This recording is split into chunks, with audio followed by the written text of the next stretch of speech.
जय श्री कृष्णा। राधे राधे। सभी भक्तजनों को मेरा सादर प्रणाम। आज हम ब्राह्मण द्वादशी व्रत कथा सुनाने जा रही हूँ। आप सभी ने श्रद्धा भक्ति से इस व्रत कथा को श्रवण करें।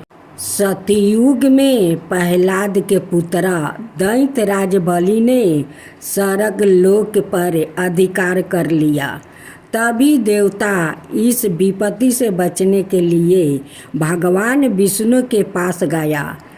तब भगवान विष्णु ने कहा कि मैं सवाए देव माता अदिति के गर्भ से उत्पन्न होकर तुम्हें स्वर्ग का राज्य दिलाऊंगा। कुछ समय पश्चात भगवान विष्णु ने ब्राह्मण अवतार लिया।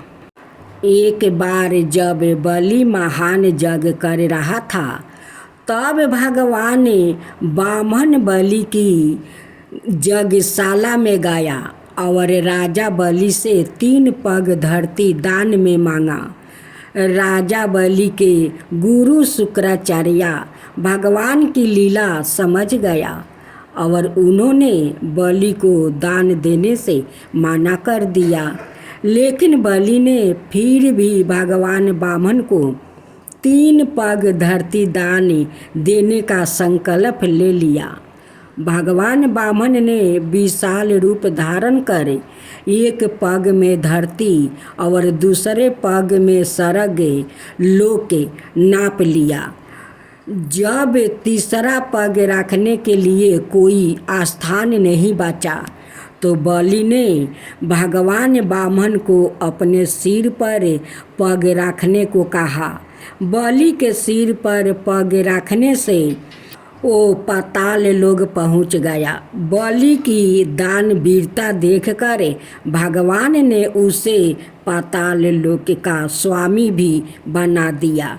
इस तरह भगवान ब्राह्मण ने देवताओं की सहायता कर उन्हें स्वर्ग पुण्य लौटाया। अब दूसरा कथा। धर्म ग्रंथों के अनुसार एक बार मधु और कटभ नाम के 2 शक्तिशाली राक्षस ब्रह्मा जी से वेदों का हरण कर रसातल में पहुंच गया। वेदों का हरण हो जाने से ब्रह्मा जी बहुत दुखी हुआ और भगवान विष्णु के पास पहुँचे। तब भगवान ने गिरिव अवतार लिया। इस अवतार में भगवान विष्णु की गर्दन और मुख घोड़े के समान थी। तब भगवान गिरिवे रसताल में पहुँचे और मधु कटभ का वध कर वेद पुण्य भगवान ब्रह्मा को दे दिया। तीसरा कथा। धर्म ग्रंथों के अनुसार प्राचीन समय में त्रिकूट नाम का पर्वत की तराई में एक शक्तिशाली गजेंद्र अपनी हथिनियों के साथ रहता था। एक बार अपनी हथिनियों के साथ तालाब में स्नान करने गया।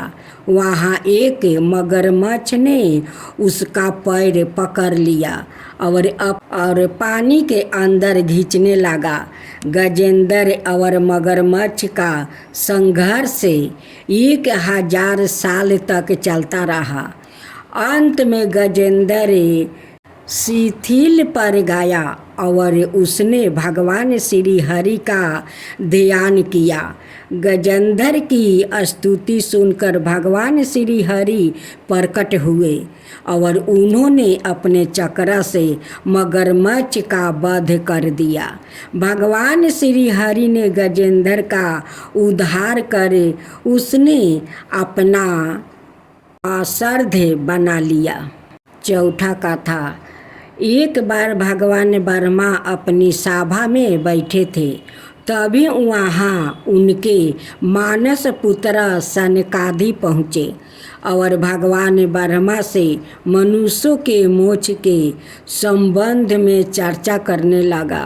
तभी वहाँ भगवान विष्णु महाहंस के रूप में प्रकट हुआ और उन्होंने सनकादि मुनियों के संदेह का निर्णय किया।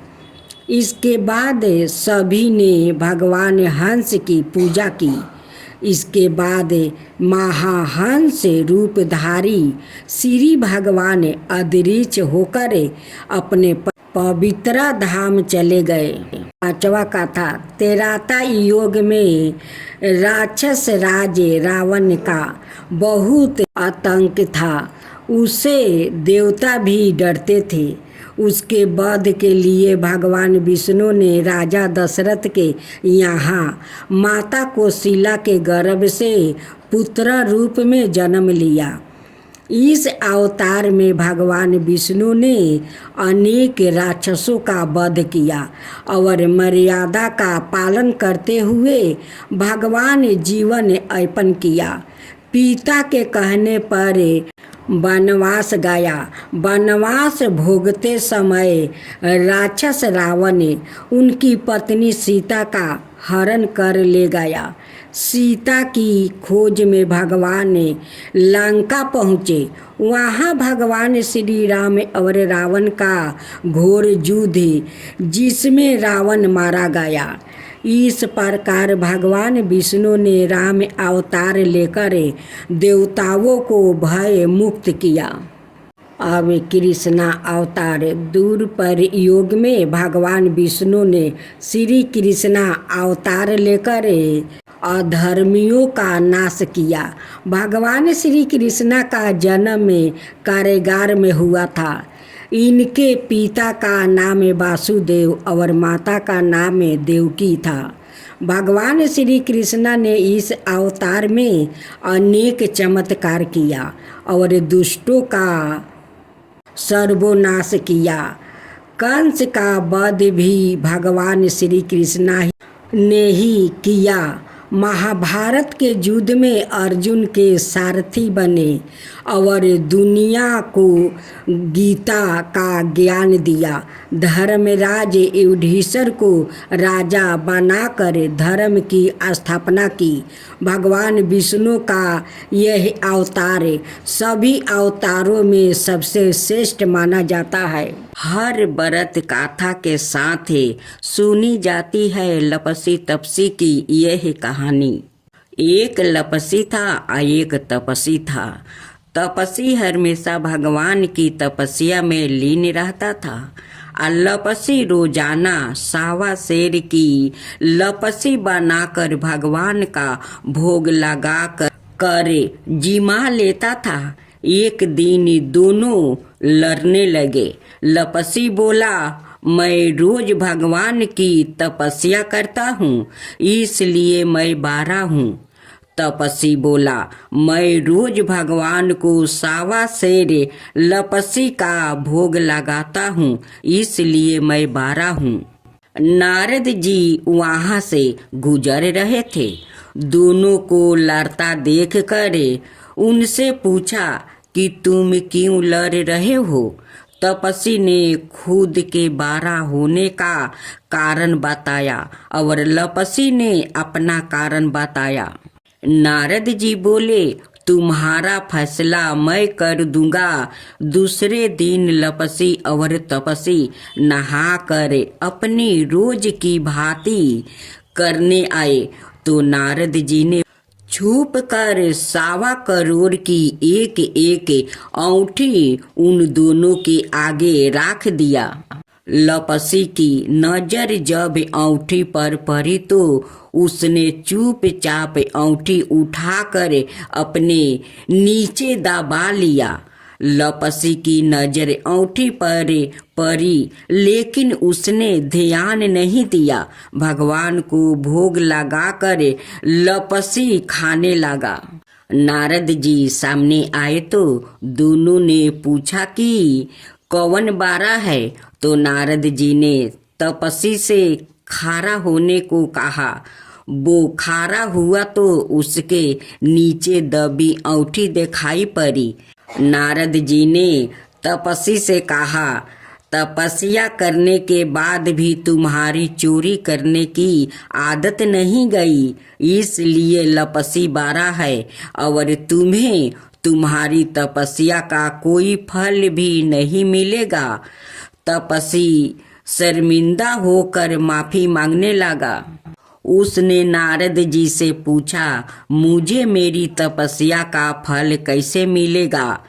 नारद जी ने कहा, यदि कोई गाय और कुत्ते की रोटी नहीं बनाएगा तो फल तुझे मिलेगा।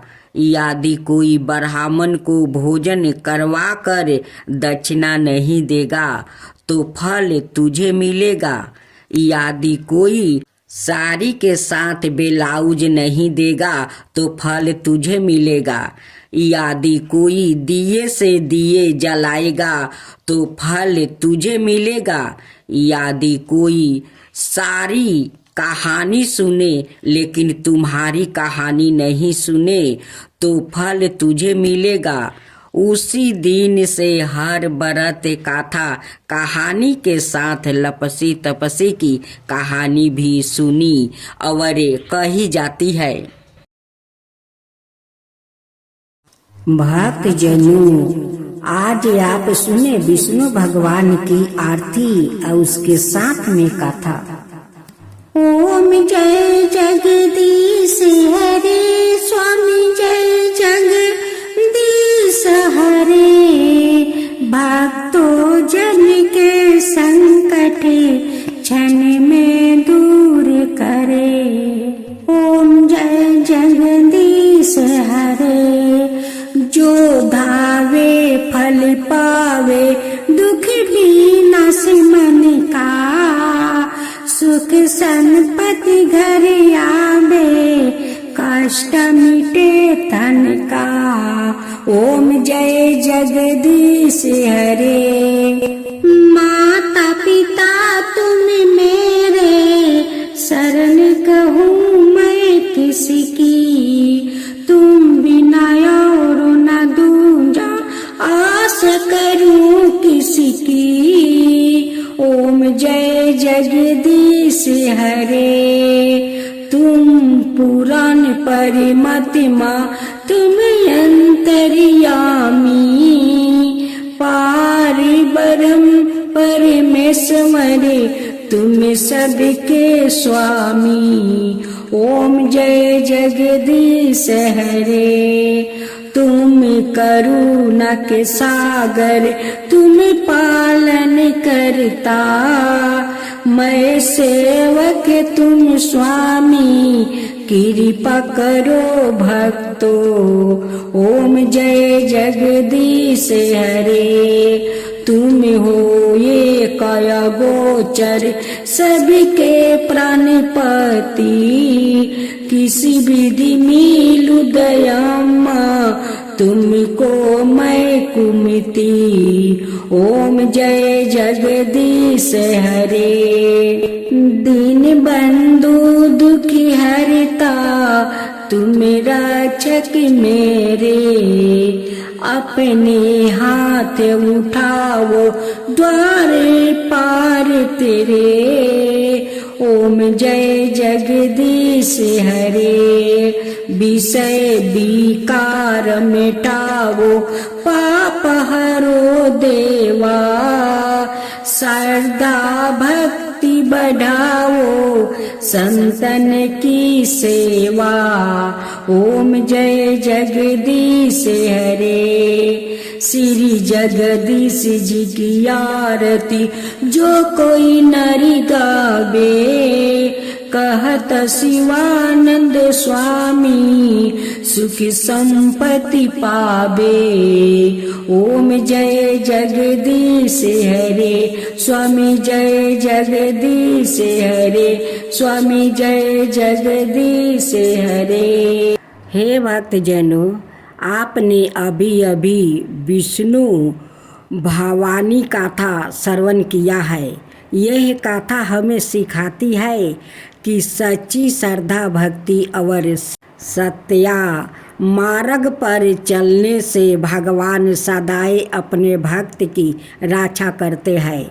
जीवन में चाहे कितनी भी कठिनाई क्यों ना आए, यदि हम भगवान पर विश्वास रखेंगे तो सभी संकट दूर होंगे और सुख शांति का वास होगा। इस गाथा का सारा यही है कि हर संकट से मुक्ति का मार्ग भक्ति, धैर्य और ईश्वर पर आस्था से ही संभव है। अब सभी मिलकर भगवान का स्मरण करें और आरती के साथ गाथा का समापन करें।